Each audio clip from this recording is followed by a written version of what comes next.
caasimadda ah waxaan doonayaa dadka reer Hargeysa inta ka tira leeyihiin inaan u mahadnaqo maalin kasta oo aan imaado waxaan la kulmaa dhacdo shacabka reer Hargeysa wadada aad u wanaagsan farxad iyo reereen iyo jacayl bay igu soo dhaweeyaan goob kastaan istaago magaalada daafaha inta la dhacay maan ka tago bulshada waxaan ka heli jiray soo dhaweyn iyo dhalinyaro aad u faraxsan oo jeclaysanaya inay kula kulmaan marka tan waxay markhaati ka tahay maanta in Baha Muuse inay gunta ka soo go'aan dhamaantood bay dhacdaan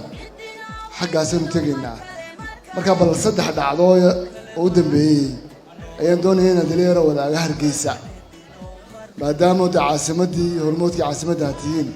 wanaagga dadka reer Hargeysa leeyihiin saddexda dhacdo horta mid guud ay ka sameeyeen marka oo horeysa ay gartaan haddii meher tahay hadduu banjar leeyahay hadduu dukaan yahay markaan wax ka iibsanayaan soo degaan dukaanka ka iibsanayo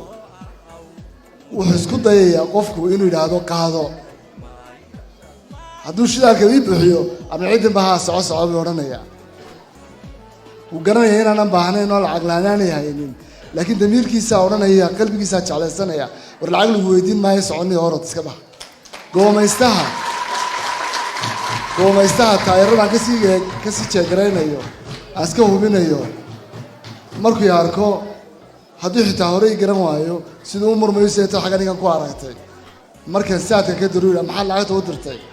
haddii lacagta mar dambe iska soo maro kaega buu yiraahdaa kaas waa mid ay ka sameeyeen haddaan xaggan uga kaco galbeed iyo haddaan no.